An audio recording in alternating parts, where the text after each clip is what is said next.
Good evening, welcome to our channel. आज के video में हम लोग इंटीग्रेशन शुरू करने जा रहे हैं। और चूँकि कोरोना में सब कुछ डिसरप्ट हो गया तो ऑलरेडी आप लोग कहीं ना कहीं पढ़ रहे होंगे। यहाँ पे मैं खासकर उन लोगों के लिए जिनको इंटीग्रेशन में प्रॉब्लम हो रहा हो, तो मैं एकदम आराम से एक एक टॉपिक शुरू करके इंटीग्रेशन का, और मैं मोस्टली जी.एन. वर्मन के प्रॉब्लम्स को डिस्कस करूँगा। तो जो लोग सेल्फ स्टडी कर रहे हैं और सेल्फ स्टडी करते हुए जेई का प्रिपरेशन कर रहे हैं, उनके लिए स्पेशली डिज़ाइन करा हुआ है वीडियो, तो आप ज़रूर देखिए। और जो लोग ये सोच रहे होंगे, चूँकि मैं ये ऑलमोस्ट 6 महीने के बाद मैं ये वीडियो बना रहा हूँ, तो जो लोग ये सोच रहे होंगे कि सर कोरोना में निपट गए होंगे उनको मैं डिसअपॉइंट कर दूंगा। तो मैं निपटा नहीं हूँ, मैं ठीक ठाक हूँ और मैं कुछ अपने पर्सनल काम में बिजी था। पर अब मैं रेगुलर वीडियो डालता रहूँगा और आप मैथमेटिक्स यहाँ से सीख सकते हैं। तो बिना टाइम वेस्ट करें चलिए शुरू करते हैं।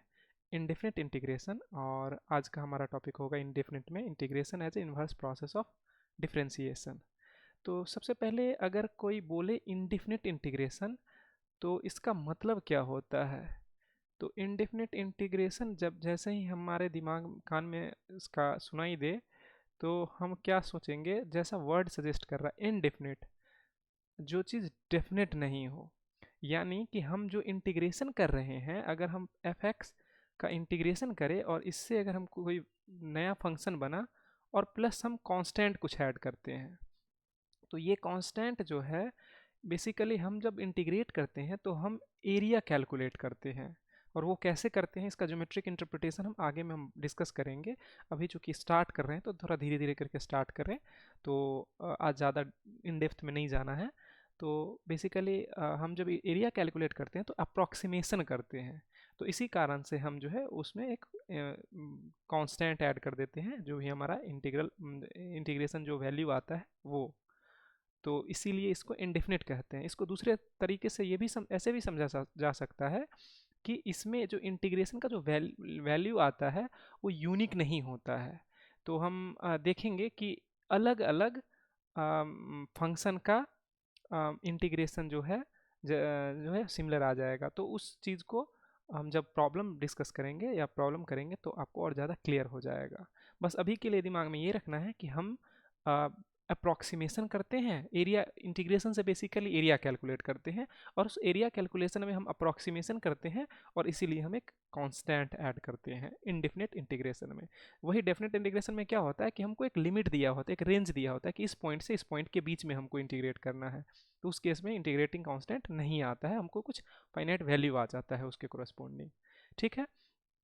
एक और बात, जो लोग एकदम बिगनर हैं उनके लिए, कि अगर हम जैसे ये इस तरह से दिया हुआ है, तो इसमें हमारा जो फंक्शन होता है इसी को हम बोलते हैं इंटीग्रांड। Integrand, integrand. ओके। और जो इस पूरे इंटीग्रेशन के का वैल्यू कैलकुलेट करके जो आता है, वो हमारा इंटीग्रेशन होता है। प्रोसेस ऑफ इंटीग्रेटिंग को इंटीग्रेशन बोलते हैं, और इसका जो वैल्यू आता है वो इंटीग्रल बोलते हैं उसको। और एक और बात ये है कि ये dx है, इसका मतलब कि हमारा फंक्शन x जो है वो हमारा वेरिएबल है। तो ये सब ऑब्वियस है। जैसा कि अगर लिमिट में अगर हमको दिया रहता है कि अगर x टेंडिंग इन्फिनिटी है और ऐसे दिया हो x प्लस ए अपॉन एक्स माइनस ए, तो हमको ऑब्वियस पता होता है कि x जो है हमारा वो वेरिएबल है।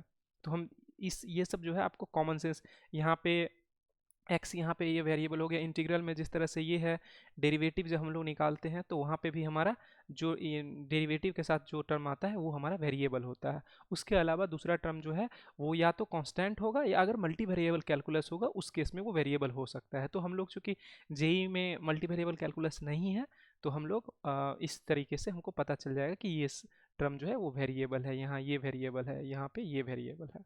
ठीक है। इतना पता हो, इसके बाद हम लोग शुरू कर सकते हैं इंटीग्रेशन को। और डिफरेंशिएशन आपको पता ही होगा, अगर नहीं पता होगा तो उसका लिंक मैं इस वीडियो में नीचे कमेंट बॉक्स में डाल दूंगा, तो आप उसको देख लीजिएगा। और हम लोग शुरू करते हैं आगे। तो जैसा कि टॉपिक बताया गया है कि integration as a inverse process of differentiation, तो डिफरेंशिएशन हमें पता है। तो डिफरेंशिएशन में क्या होता है कि हमारा जो x to the power n यानी कि कोई भी अलजेब्रिक फंक्शन है उसका जो पावर अगर एन है तो उसमें क्या होता है कि वो जो पावर होता है वो मल्टीप्लाई हो जाता है और उसका पावर एक घट जाता है। यही चीज़ अगर हम इंटीग्रेशन के साथ अगर करेंगे तो थोड़ा सा उल्टा होता है, और इनफैक्ट उल्टा नहीं, सही वही आएगा। यहाँ पे क्या हुआ कि एन जो इंटीग्रेशन का पावर है वो एक बढ़ा और डिवाइड हो गया। जो चीज़ यहाँ मल्टीप्लाई हो रहा था यहाँ पे डिवाइड वही एक से ज़्यादा से हो गया। अगर आप इसका डिफ्रेंसिएशन करेंगे तो आप करके देख लीजिए, एक्स एन प्लस वन और एन प्लस वन, चूँकि एन प्लस वन कॉन्स्टेंट है तो इसको हम बाहर ले सकते हैं, तो हम one upon n plus one लें, और डिफ्रेंसिएशन हमें पता है, तो हम अगर इसको डिफ्रेंशिएट करें तो क्या हो जाएगा, x power n plus one minus one, तो ये वन से वन कैंसिल हो गया और ये से ये कैंसिल हो गया, तो हमारा अल्टीमेटली रिजल्ट क्या आया, x to the power n आ गया, जो कि हमारा डिफ्रेंसिएशन में था। तो ये एकदम, अगर आपको डिफ्रेंसिएशन पता है तो उसको वन टू वन रिलेट कर सकते हैं, बस थोड़ा सा कुछ चीज़ को ट्विक करा होता है जो कि हम आपको प्रोसेस में बता देंगे। इसको आप रहने दीजिए, क्योंकि जीरो का इंटीग्रेशन जीरो ही होता है, अगर कोई टर्म जीरो है इसका इंटीग्रेशन जीरो ही होगा, तो ई टू दी पावर एक्स का एज इट इज होता है। तो एक क्वेश्चन खासकर जेई टाइम में नहीं, बट आगे कहीं फ्यूचर में अगर कोई इंटरव्यू वगैरह दे रहे हैं तो उस केस में क्या होगा कि आपसे पूछेगा कि अच्छा एक फंक्शन बताओ जिसका इंटीग्रेशन और डिफरेंशिएशन दोनों ही सेम होता है, तो ये हमारा फंक्शन है exponential function e to the power x. तो ये बहुत ही अच्छा फंक्शन है, और इसके बारे में बहुत सारा चीज़ मैक्सिमम मिनिमम जब पढ़ेंगे उसमें भी पढ़े होंगे तो उसमें भी बहुत सारा चीज़ आता है, तो हम देखेंगे इस चीज़ को। ठीक है, ये हमारा बहुत ही इम्पॉर्टेंट है, ये डिफरेंशिएशन में भी इम्पॉर्टेंट होता है, और इंटीग्रेशन में जब हमारे साथ अगर a to the power x d x आएगा तो इसको हम जैसा कि वहाँ पे हम मल्टीप्लाई करते थे, यहाँ पे हम लोग क्या करेंगे, यहाँ पे ये एल एन एक्स नहीं होके ये एल एन ए होना चाहिए। ठीक है, तो यहाँ पे क्या हो जाएगा, a to the power x और नीचे में हो जाएगा l n a. L n का मतलब हम अभी से पहले भी बता चुके हैं, लॉग ई बेस एक्स को हम लिख सकते हैं l n x. L n का मतलब लॉग विथ नेचुरल बेस, और ई जो होता है वो नेचुरल बेस होता है। तो अगर वैसे कैलकुलस में अगर नहीं भी मेंशन करा हो तो बाय डिफ़ॉल्ट जो है वो ई ही माना जाता है अनटिल स्टेटेड अदरवाइज, या अगर कोई स्पेसिफिक वैल्यू दिया हुआ है तो वो होगा, अदरवाइज हम अज्यूम कर सकते हैं अपने मन से कि वो बेस नेचुरल ही है। ठीक है, और अगर एल एन लिख दीजिए तो ज़्यादा अच्छा है। तो बहुत सारे बुक जो है जैसे जी एन वर्मन उसमें एल एन लिखा जाता है, प्लस सी लिखना कभी नहीं भूलना है। खासकर अगर बोर्ड का पेपर दे रहे हैं तो बोर्ड में अगर प्लस सी नहीं लिखेगा तो उससे आपका मार्क्स कट जाएगा। जेई वगैरह में तो ऐसा कुछ रहेगा नहीं सी प्लस सी लिखने का, लेकिन बोर्ड वगैरह में अगर आपका आदत अगर नहीं लिखने का है तो वो आदत जो है वो एग्ज़ाम में भी चला जा सकता है। तो अब चूँकि बोर्ड भी मई जून वगैरह में होगा तो आप आदत डाल लीजिए, अच्छा रहेगा। लॉग एक्स का अगर हमारे पास इंटीग्रेशन अगर वन अपॉन एक्स का निकालना रहेगा तो इसको हम एल एन एक्स प्लस सी लिखेंगे। यहाँ पे एक बहुत इंपॉर्टेंट बात बताने की है, जो ये है वो ये है, इसको देखिए, जब हमको डिफरेंशिएशन भी कर रहे थे तो एल एन एक्स का डिफरेंशिएशन वन अपॉन एक्स होता है, लेकिन अगर कोई दूसरा बेस हो तो उसका वन अपॉन एक्स नहीं होता है। उस केस में हम लोग चेन रूल लगा के और बेस चेंज करके हम लोग ये लाए थे। तो आप इस चीज़ का ध्यान रखिए। इस चीज़ इसका मतलब क्या है, ये वन अपॉन एक्स और one upon l n a है बेसिकली। तो यहाँ पे अगर इस तरह का हो तो हम अगर हमेशा जब भी वहाँ पे भी हो तो हम क्या करे थे, ई बी एस में लाए थे। अगर हमको यहाँ पे वैसा सिचुएशन आएगा जो कि इसको अगर करना रहेगा तो हमको दिया रहेगा one upon a l n a, तो हम इसको कन्वर्ट कर सकते हैं इंटीग्रेशन के लिए, बट यहाँ पे ये सूट नहीं कर रहा है, तो इसको वन टू वन जैसा कि हम यहाँ वाले केस में बोले कि उसका जीरो हो जाएगा, तो यहाँ पे वैसा नहीं होगा। बट अगर हाँ हम अगर चाहें ए टू दी पावर एक्स का तो हम देख ही चुके हैं, तो हम मेरा मोटो ये है यहाँ पे देने का, इसका डिफ्रेंशिएशन में हम इस चीज़ को डिस्कस करे थे, तो आप उस वीडियो को देख भी सकते हैं। तो उसमें लॉग का हमेशा बेस देखिएगा, नेचुरल बेस होगा उसी का डेरिवेटिव वन अपॉन एक्स होता है। कभी कभी ट्रैप करने के लिए वो बेस को चेंज कर देगा और ऑप्शन दे देगा वन अपॉन एक्स वाला, तो जल्दीबाजी में एग्जाम में रहता है कि अरे, लगता है कि अरे बहुत इजी क्वेश्चन डाल दिया, उसको जल्दी जल्दी टिक कर दिए, तो वो सब कभी कभी रहता है ट्रैप, तो इस चीज़ का आप ध्यान रखिएगा। ठीक है, तो यहाँ पे इसके लिए तो कुछ सुटेबल है नहीं, आगे देखते हैं हम लोग। हाँ, तो यहाँ पे भी वही चीज़ है, हम इसका डेरिवेटिव है यानी कि इसको इंटीग्रेट करने से ये आ जाना चाहिए, तो आता ही है, अगर cos x को इंटीग्रेट करेंगे तो हमारा रिजल्ट क्या आ जाएगा, sin x आ जाएगा प्लस सी। अगर यहाँ पे अब माइनस है तो देखिए, लिखने के लिए हम अगर चाहें तो माइनस साइन एक्स लिख के और उसका इंटीग्रेशन करेंगे तो कॉस एक्स आ जाएगा, इसमें कोई डाउट नहीं है। लेकिन जनरली माइनस हम लोग अवॉइड करते हैं, तो हम लोग क्या करें, माइनस को उस तरफ शिफ्ट कर देते हैं, हम लोग साइन एक्स लिखते हैं और इसका इंटीग्रेशन माइनस कॉस एक्स होता है। वैसे मैं एकदम क्लेरिफाई कर रहा हूँ कि एकदम गलत नहीं होगा अगर आप minus sine x equal to cos x लिखिएगा, बट चूंकि हम लोग ओरिजिनल फॉर्म में माइनस को अवॉइड करते हैं, इसीलिए एक टर्मिनोलॉजी है, इसके अलावा कुछ नहीं है। वो भी लिखा जा सकता है, एकदम सही होगा वो भी, बट हम ऐसे लिखते हैं चूँकि टर्मिनोलॉजी है और मतलब लिखने का में थोड़ा कन्वीनियंट होता है, इस कारण से हम ये लिखते हैं और कुछ नहीं है। यहाँ पे भी हम लोग क्या करेंगे, सेक स्क्वायर एक्स लिखेंगे तो इसका हो जाएगा टेन एक्स प्लस सी। इस वाले में यहाँ पे हम लोग कोसेक स्क्वायर एक्स लिखेंगे, इसका हो जाएगा माइनस कॉट एक्स। आप देखिए ना, इस हम प्लस माइनस वन से दोनों तरफ अगर मल्टीप्लाई कीजिएगा तो ये प्लस हो जाएगा, ये माइनस हो जाएगा, तो बस एक कन्वीनियंस के लिए हम ऐसा लिख रहे हैं, अदरवाइज हम माइनस यहाँ रखेंगे वो गलत नहीं होगा। बट आप चूंकि फॉर्मूला दिमाग में सेट करना है तो आप एक पैटर्न सेट करना होता है ना, तो आप दिमाग में जैसे वहाँ पे रखा हुआ आता है कि साइन के लिए प्लस साइन कॉस होता है और कॉस के लिए माइनस साइन होता है, तो यहाँ पे आप दिमाग में सेट कर लीजिए कॉस के लिए पॉजिटिव साइन आता है और साइन के लिए निगेटिव कॉस आता है, बस ये। सिमिलरली सेक स्क्वायर के लिए हमें पॉजिटिव आता है और कोसेक के लिए निगेटिव आता है। तो एक पैटर्न फॉलो करने से क्या होता है कि आप दिमाग में क्या होता है, कभी कभी फॉर्मूला बहुत सारा भूल भी जाते हैं, लेकिन अगर पैटर्न याद है तो एक दूसरा फॉर्मूला लिखे और उससे हमको रिलेट कर लेते हैं कि चलो अच्छा, सेक स्क्वायर में जैसा होता था वैसा ही फॉर्म होता था, कोसेक में बस माइनस होता है। तो इससे क्या होगा कि आपको फॉर्मूला याद करना बहुत ईजी होगा, और इजी भी होगा, और दिमाग में दिमाग में पैटर्न जो रहता है वो बहुत दिनों तक रहता है। कंटेंट फैक्ट आप भूल सकते हैं, पैटर्न जो है बहुत अच्छे से अगर आप समझे हैं और उसको दिमाग में सेट करें हैं तो वो बहुत दिनों तक रहता है और वो आप भूलिएगा भी नहीं। दूसरी बात कि क्वेश्चन को में यूज़ करने में भी उसको आप ज़्यादा अच्छे से यूज़ कर सकते हैं, रैदर कि कोई एकदम क्रैम कर लिया हो फॉर्मूला को और फिर उसको यूज़ कर रहा हो तो यूजेस में फ़र्क पड़ जाता है। ठीक है, तो ये है। अगर हमारे पास रहे सेक एक्स और टेन एक्स डी एक्स, तो इसको हम लोग क्या लिख सकते हैं, इसको लिख सकते हैं सेक एक्स प्लस सी। और यहाँ पे अगर है cosec x into cot x d x, तो हम इसको लिख सकते हैं minus cosec x plus c, और रीज़न वही है, तो इसके लिए कोई अलग रॉकेट साइंस नहीं है, आप इसको ऐसे कर सकते हैं।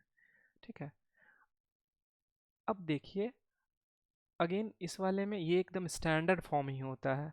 इनफैक्ट इसका स्टैंडर्ड फॉर्म होता है ए स्क्वायर माइनस एक्स स्क्वायर, लेकिन चूंकि हम लोग एकदम बिगिनिंग एकदम बेसिक से चल रहे हैं तो हम लोग अभी उसको नहीं करेंगे, हम लोग आगे जब वो उसका टाइम आएगा तो हम पूरा उसको डिराइव करके भी दिखाएंगे कि उसका रिजल्ट कैसे आता है। अभी के लिए हम लोग बस डिफ्रेंसिएशन में जो सीखे थे बस उसको रेप्लिकेट कर रहे हैं और रिलेट कर रहे हैं कि जो हमारा डिफ्रेंसिएशन में हम जो चीज़ सीखे उसी नॉलेज को हम हार्नेस करने की कोशिश कर रहे हैं। ठीक है, sign inverse x d x, अगर इसका हम करें तो देखिए साइन इनवर्स एक्स और कॉस इनवर्स एक्स में बस माइनस का अंतर है, और इसका मैं रीज़न बताता हूँ, अभी मैं बताता हूँ और आप उसको आसानी से उसको रिलेट कर सकते हैं। तो अगर हम हमारे पास यही दिया हो तो इसको हम minus cos inverse x plus c भी लिख सकते हैं। ठीक है, तो यानी कि ये सेम रिजल्ट है, इसको हम ऐसे भी लिख सकते हैं जो कि सही है। बस यहाँ पे एक चीज़ है, इस दोनों सी को एकदम सेम मत समझिएगा। इनफैक्ट अभी तक हम जितना भी लिखे हैं कोई ज़रूरी नहीं कि सारे में कांस्टेंट का वैल्यू सेम हो, सारे में कांस्टेंट का वैल्यू अलग अलग हो सकता है, सेम भी हो सकता है, बट मोस्टली जैसे इस केस में ये अलग ही होगा। इसका एक चीज़ आपको पढ़ा हुआ होगा, sine inverse x plus cos inverse x is equal to pi by two. तो अगर हम साइन इनवर्स एक्स लिखें तो साइन इनवर्स एक्स को लिख सकते हैं पाई by two minus cos inverse x. इस चीज़ को अगर हम यहाँ पे सब्सटीट्यूट करते तो क्या होता, यहाँ पे लिखते हम क्या, pi by two minus cos inverse x plus c, और ये पाई बाई टू और ये सी मिल के एक नया कांस्टेंट सी डैश या सी वन बन जाता, और फिर माइनस कॉस इनवर्स एक्स, तो ये ऐसा ही आ जाता। तो इस तरह का और भी होता है जो से टेन वाले में भी होगा, कॉट वाले में भी होगा, तो आप उसको हम लोग देख लेंगे। इस ये हमारा बहुत ही फ्रिक्वेंटली यूज्ड फॉर्म है, तो कुछ फॉर्म जो होता है वो ज़्यादा फ्रिक्वेंटली यूज होता है, उसको हम लोग ज़्यादा दिमाग में रखेंगे, और ऑब्वियसली उसका हमको एडवांटेज भी होता है। तो अगर इसकी बात करें तो इसके लिए क्या हो जाएगा, अब यहाँ पे भी मैं जैसा अभी थोड़ी देर पहले साइन इनवर्स के लिए बोला था कि इसका स्टैंडर्ड फॉर्म होता है ए स्क्वायर माइनस अंडर 1/√, ए स्क्वायर माइनस एक्स स्क्वायर। इसका भी स्टैंडर्ड फॉर्म होता है 1/a square plus x square. But हम लोग वहाँ पे डिराइव करेंगे और सब्स्टिट्यूशन वगैरह सिखाएंगे, तब जाके वो बताएंगे। अभी के लिए आप बस इतना दिमाग में रखिए कि हम लोग जो पहले ही सीख चुके हैं tan इनवर्स एक्स का 1/1 प्लस एक्स स्क्वायर, तो उसी चीज़ को हम लोग वापस हार्नेस कर रहे हैं। ठीक है, जो लॉजिक मैं अभी साइन इनवर्स में दिया वही लॉजिक हम यहाँ पे दे सकते हैं। अगर हम यहाँ पे 1 plus x square d x लिखें तो इसका हम लिख सकते हैं minus cot inverse x plus c. Again c दोनों सेम नहीं है, और हम जानते हैं कि tan inverse x plus cot inverse x is equal to π/2। अब tan इनवर्स एक्स को हम π/2 माइनस कॉट इनवर्स एक्स लिख के और इसको हम इससे रिलेट कर सकते हैं। इनफैक्ट इसमें और भी चीज़ होता है, तो हम लोग जब स्टैंडर्ड फॉर्म इसका सीखेंगे वहाँ पे मैं सारा फॉर्म बता दूंगा। वैसे हम tan इनवर्स एक्स को माइनस कॉट इनवर्स में कन्वर्ट कर सकते हैं, या इसको प्लस लिख के 1/x भी लिख सकते हैं। तो बहुत सारा चीज़ है, लेकिन अभी हम जो है जो हम डिफ्रेंसिएशन में सीखे बस उसी को यूज़ कर रहे हैं और कुछ नहीं। यहाँ पे अगर देखें तो mod x under root x² minus 1 dx, तो इसका हो जाएगा sec inverse x plus c. और इसमें हम अगर लिखें तो इसी को हम लिख सकते हैं dx को minus cosec inverse x plus सी।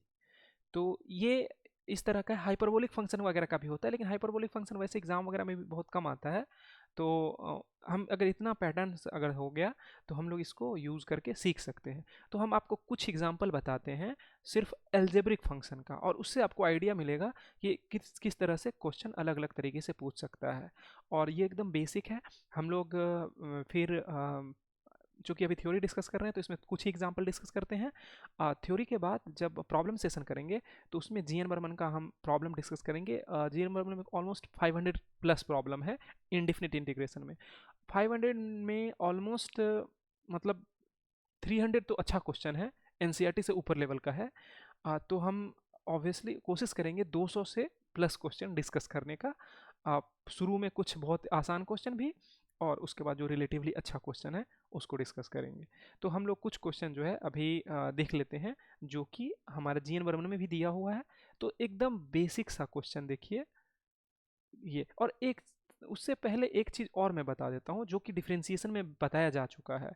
जैसे ये जो है ये बेसिकली क्या है, एक ऑपरेटर है।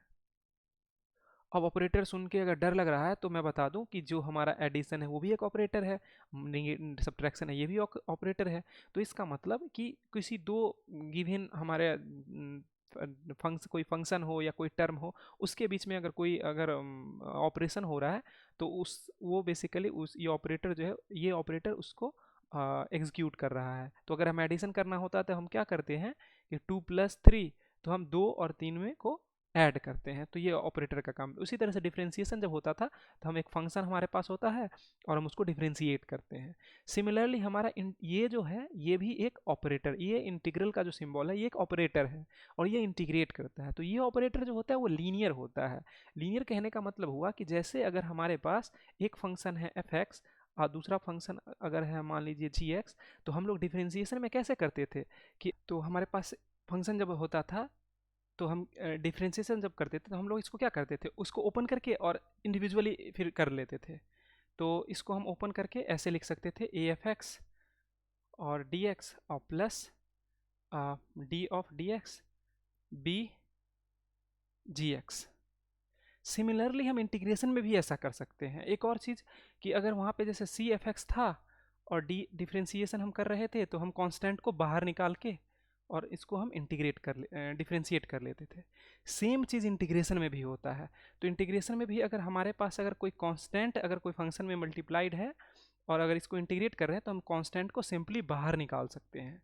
ठीक है। और कांस्टेंट कैसे पता चलेगा, तो जो भी वेरिएबल के अलावा जो भी दूसरा टर्म अगर हमको दिखे एक्स के अलावा तो वो कांस्टेंट है, अगर वो मल्टीप्लाइड है तो उसको हम बाहर निकाल सकते हैं।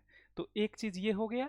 दूसरा कि अगर जैसे हमारे पास फंक्शन में कोई चीज़ अगर दो फंक्शन को हम ऐड करे हैं और उसका अगर इंटीग्रल निकाल रहे हैं तो हम इसको सिंपली स्प्लिट करके इंडिविजुअली इंटीग्रेट करके ऐड कर देंगे तो रिजल्ट हमारा सेम आएगा। और कई बार हमको इसकी ज़रूरत पड़ती है। तो बस इतना अगर आपको ये दो चीज़ पता है जो कि हम लोग ऑलरेडी डिफ्रेंसिएशन में देख चुके हैं, तो अगर इतना पता है तो हम इस चीज़ को बस इंटीग्रेशन आराम से कर सकते हैं। एक और बात, जैसे वहाँ पे देखे होंगे इन दो फंक्शन का मल्टीप्लिकेशन का इंटीग्रेशन, डिवीजन का इंटीग्रेशन, तो यहाँ पे उसके लिए अलग रूल होता है, तो हम लोग अभी उसमें नहीं गए हैं। यहाँ पे इंटीग्रेशन बाय पार्ट्स वगैरह होता है जिसमें हम फंक्शन के मल्टीप्लिकेशन वगैरह को हम इंटीग्रेट कर सकते हैं। ठीक है, तो हम कुछ एग्जाम्पल देख लेते हैं। तो सबसे ईजी एग्जाम्पल हम लेते हैं एक्स डी एक्स। तो ये ऑब्वियसली हमारे x to the power n का फॉर्मेट में है। तो इसका हम लोग देखे थे n+1 और नीचे भी n+1 प्लस सी। तो हो क्या रहा है कि हमारा जो फंक्शन है, जो हमारा x का पावर है, उस पावर में एक ऐड हो रहा है, तो यहाँ पे कुछ नहीं मतलब 1, और उसमें सेम चीज़ से डिवाइड हो जा रहा है, यानी कि जैसा पावर रहेगा नीचे में टर्म भी वैसा ही रहेगा। तो ये क्या हो गया, x² अपॉन 2 प्लस सी। अगर यहाँ इसके जगह पे मान लीजिए रूट एक्स है, तो रूट एक्स को हम लोग कैसे लिख सकते हैं, x का पावर 1/2 dx। तो ये क्या हो जाएगा, x टू द पावर 1+1 और हाफ प्लस 1 और नीचे में भी वही प्लस सी। तो ये क्या हो जाएगा, ऊपर में हो जाएगा 3/2 और नीचे में हो जाएगा 3/2 प्लस सी। इसको सिंप्लीफाई करके लिखेंगे तो ये हो जाएगा ऐसा। तो ये हो गया।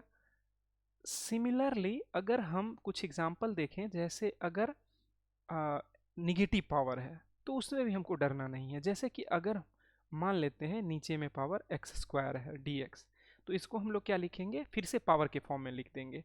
तो -2 लिखेंगे और इसके बाद -2 + 1 और नीचे में भी -2 + 1। ये बात अलग है कि हम ये सब इन सारे जो इजी इंटीग्रेशन है उसको हम डायरेक्ट फार्मूला भी दिमाग में रख सकते हैं। बट अगर नहीं, ये भी अगर रह रहा है तो आपको बस पेन डाउन करने का आदत हो, मतलब मैथ को हमेशा पेन से बनाया जाता है।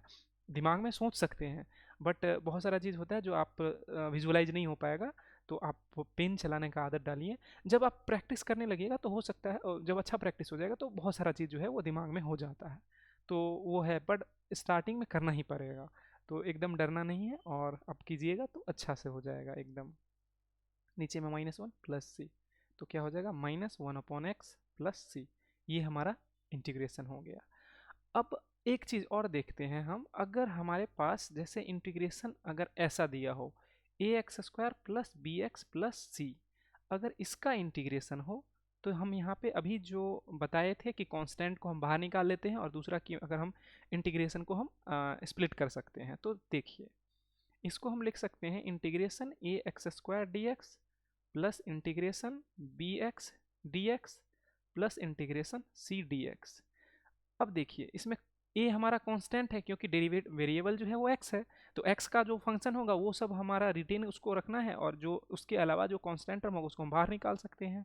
तो हम a को बाहर निकालें x² dx प्लस b को बाहर निकालें x dx प्लस c को बाहर निकालें dx। तो अब एकदम ये हमारा x to the power n के फॉर्मेट में है, तो हम इसको लिखेंगे a x to the power, ये 2 है, x² है, तो 2 + 1/2 + 1 प्लस b x1 + 1 नीचे 1 + 1 प्लस c। अब देखिए यहाँ पे कुछ नहीं है, तो इसको हम लोग क्या समझ सकते हैं, यहाँ पे 1 है, और 1 को कैसे लिख सकते हैं, x टू द पावर 0 के जैसा सोच सकते हैं। तो ये x टू द पावर 0 + 1, नीचे में भी 0 + 1, और प्लस यहाँ पे चूंकि c कांस्टेंट लिया गया है तो हम k लेते हैं एक कांस्टेंट जो हमारा इंटीग्रेटिंग कांस्टेंट है। तो ये हो जाएगा ax³ plus bx² plus cx plus k। ये हमारा आंसर हो गया। तो आपको ये करना है कि जो भी अभी हम integration as a inverse process of differentiation देखे, तो उसमें जो भी फॉर्मूला देखे उस तरह का कुछ प्रॉब्लम डायरेक्टली होगा, कुछ प्रॉब्लम में थोड़ा बहुत हमको एडजस्ट करना पड़ेगा, थोड़ा बहुत चेंज करना पड़ेगा। तो अगर आप GN वर्मन अगर फॉलो कर सकते हैं तो बेस्ट बुक है, GN वर्मन आप कीजिए और आपको अगर डाउट हो तो आप ज़रूर कमेंट सेक्शन में भी बता सकते हैं। और आज की वीडियो में हम लोग इतना ही रखते हैं। अगले वाले क्लास में हम लोग इसका और आगे एक्सटेंड करेंगे और हम सारे जी एन वर्मन के सारे प्रॉब्लम को डिस्कस करेंगे। तो अगर करना चाहते हैं तो ज़रूर कर सकते हैं और बने रहिए हमारे चैनल के साथ।